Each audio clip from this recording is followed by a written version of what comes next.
On the day of our housewarming, my in-laws came early and rearranged my living room because it didn't feel welcoming. My mother-in-law said, "You don't really have taste, but at least you try." My husband agreed with her choices.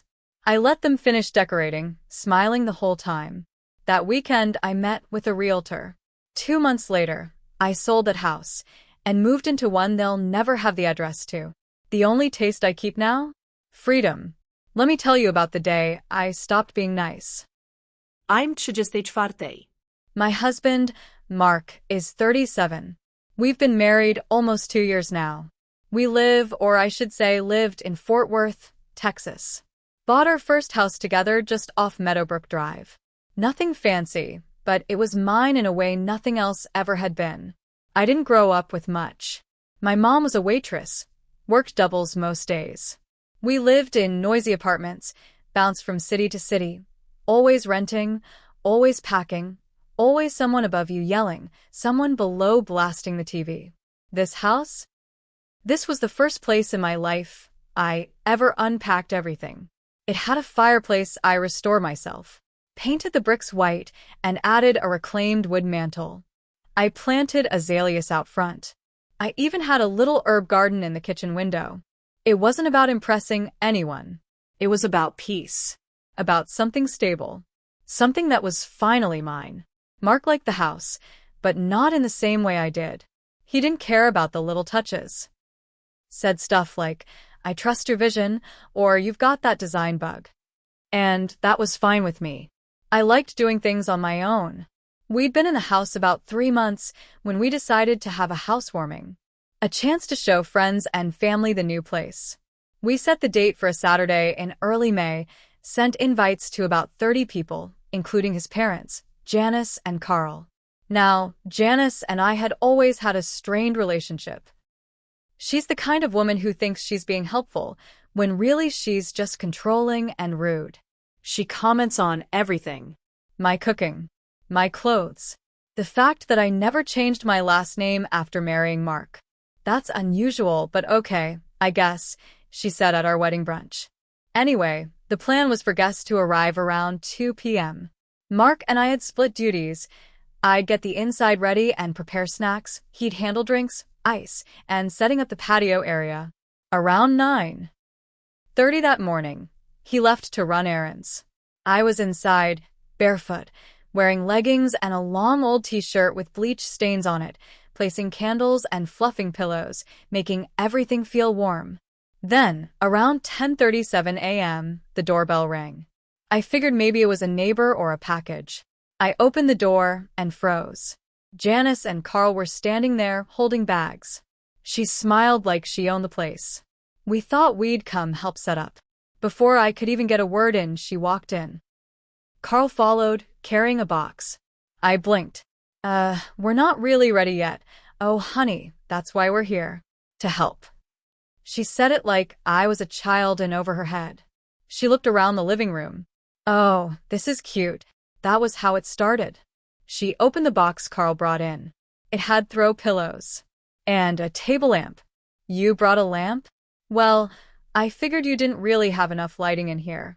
It was just a thought." I forced a smile. "Okay." Mark wasn't home yet. I texted him. "Your parents are here early." Like, really early. No reply. Janice didn't waste time. Within 15 minutes, she was shifting the sofa. "This is too close to the wall. No one can have a conversation this way." Then she moved the rug. Then the coffee table. She took down the canvas art I'd painted myself and leaned it against the wall. "This is kind of amateurish. You should let me take you to a real gallery sometime." I stood there, quiet, breathing hard, trying not to lose it. "Where's that little chair that was over here?" she asked. I moved it to the sunroom. I liked it better there. No, it needs balance." "Carl, bring the chair." Carl, who hadn't said a word, nodded and obeyed. Around 11:15, Mark finally got back. He walked in carrying bags of ice and beer. "Oh, good, you're here," Janice beamed. "We're making progress." He took one look at the living room. "Wow. This looks better." I stared at him. "You think so?" Well, yeah, it flows better. Right, Mom? Janice beamed. Exactly. I told her we just had to open it up. He kissed my cheek and said, "Teamwork, huh?" I smiled. But inside, something snapped. It wasn't just the furniture. It was how he didn't even ask what I thought. How he looked around like the house had been broken before she touched it. Like everything I did was wrong. And she fixed it. They stayed for the whole party. Bragged about how they saved the setup. I smiled the whole time. Laughed at her jokes. Thanked her in front of the guests. People said the house looked great.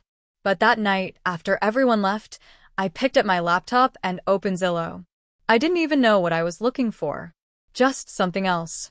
Something that didn't have their fingerprints on it. That week, I made an appointment with a realtor. Just to see what the market was like. That's what I told myself. But I knew. And that's where it really began. I didn't tell Mark about the realtor meeting.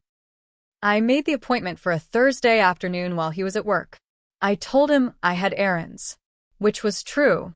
The realtor, Melissa, was about my age. Friendly, smart. She met me at a little cafe near downtown and listened while I told her what I wanted. Something small. 2 bedrooms max, quiet area. No HOA. And I want to close fast. Like, within 2 months. She looked at me carefully. Are you buying on your own? I nodded. It's just for me. Melissa didn't ask questions after that. Just said, I've got some listings. You want modern or older? Older, I said quickly. But private. She smiled. Got it. That night, Mark got home late. Said he was stuck at work. I was already in bed, lights off, pretending to sleep. He got in next to me, mumbled something about how he might have to work that weekend too. I didn't answer. My mind was elsewhere. The next week, I found a house in Weatherford. Small town about 40 minutes from Fort Worth. It had everything I wanted. An older brick cottage with a porch swing, 2 bedrooms, huge oak tree in the yard. And best of all, no one knew it existed. Melissa helped me put in an offer. I used my own savings and the bonus my late grandmother had left me. Mark didn't know about any of it. I'd always kept a separate account. Not because I didn't trust him, but because I knew better than to be completely dependent. Offer was accepted in 4 days. Inspection was clean. Closing set for 6 weeks out. Meanwhile, back at the house, things got worse. Janice started coming over more often. Sometimes unannounced. Once, I came home from Target to find her car in the driveway. She was inside, rearranging my spice rack. Oh, you had cumin next to cinnamon. You don't cook that way, do you? I told her I was fine organizing things myself. She smiled like I was joking. Carl stayed quiet like always. Mark thought it was nice that they were so involved. They're just trying to help, he said. It's what families do. I wanted to scream, but I didn't. I smiled. I let them keep touching my space. I let them believe they'd taken over. I even told Janice, thank you, when she brought over a new set of curtains. Hideous, floral, beige. I hung them up the same day. She called me sweet. They thought they'd won. The day I listed the house, I told Mark I was going to brunch with friends. Instead, I met Melissa at the house after Mark left for work. She brought a photographer. Took the photos. Put up the listing that evening. That night, I told Mark I was thinking about moving. He blinked. What do you mean? I don't think this house feels like home anymore. He looked confused. You picked it. Yeah, I said. And now it feels like it belongs to someone else. He thought I was joking. A week later, we got 3 offers. Over asking. I accepted one. I waited until closing to tell Mark. He came home from work to find the living room empty. No sofá. No rug. No floral curtains. Just a note on the kitchen counter. I sold the house. Papers were signed today. You can keep whatever's left. The taste I keep now is freedom. I left that night.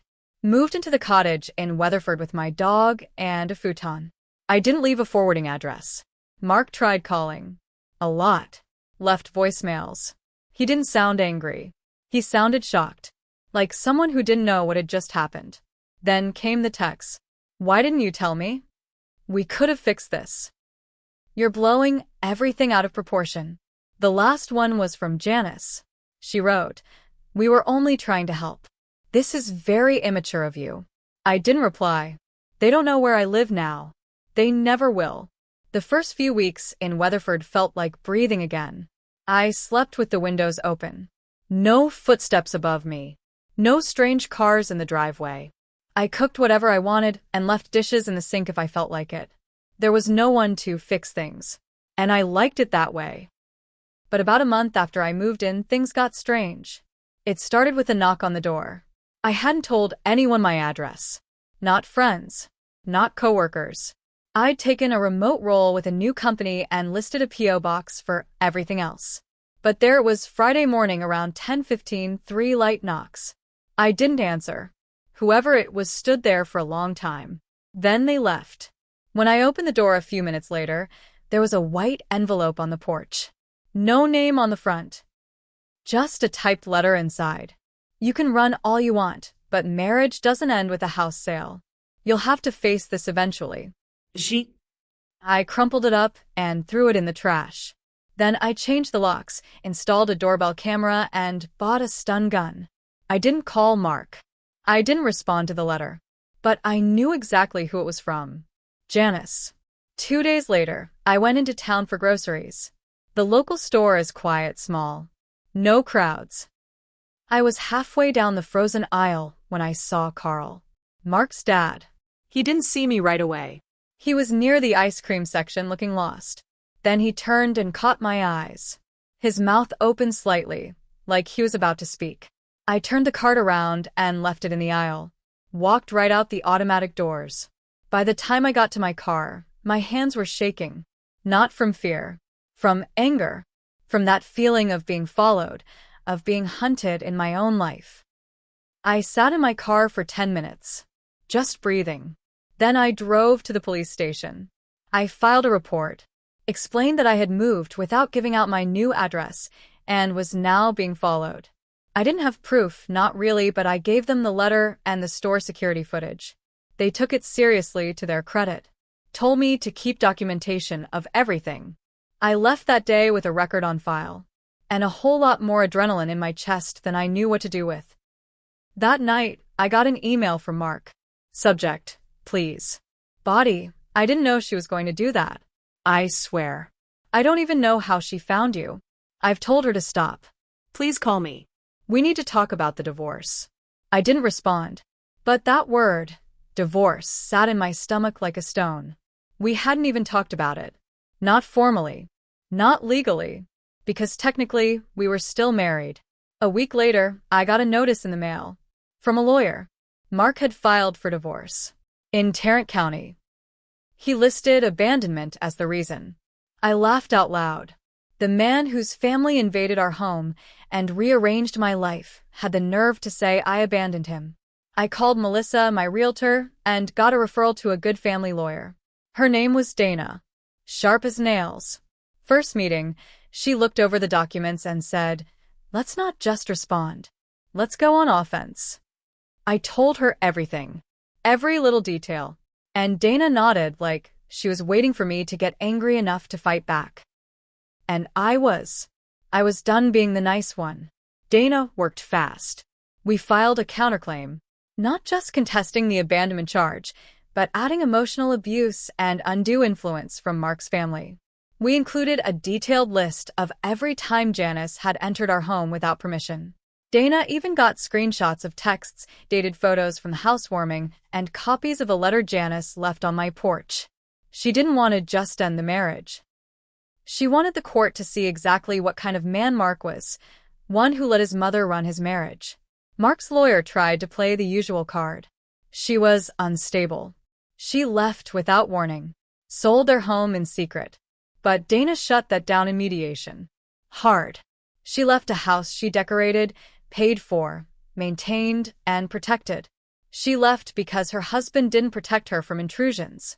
She left because her voice was drowned out by his mother's. Mark didn't even look at me during the meeting.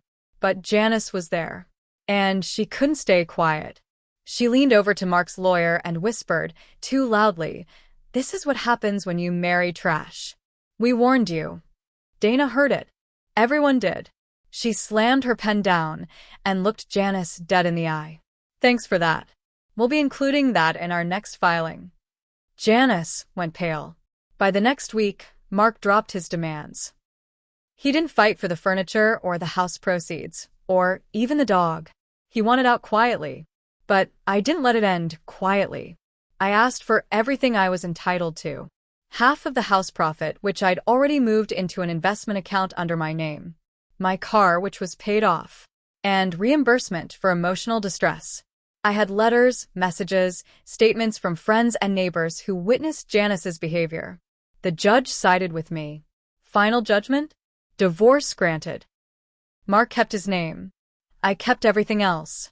3 weeks after the divorce finalized, I changed my phone number, deleted every photo of us, changed all passwords. Then I sent one letter. No return address. Just a plain card, mailed to Janice's house. Inside, one line. You were right, I don't have taste. But I do have freedom. And that's a better fit anyway. No signature. I never heard from them again. Sometimes I walk through my little house in Weatherford and still feel that strange guilt. The kind you carry even when you know you did the right thing. I made mistakes too. I let people walk over me too long. I kept quiet to keep peace. I ignored red flags for the sake of appearances. But now? Now I live in a home that only I have the key to. A place where I hung every picture, placed every chair. It may not be perfect, but it's mine. And no one moves my couch but me.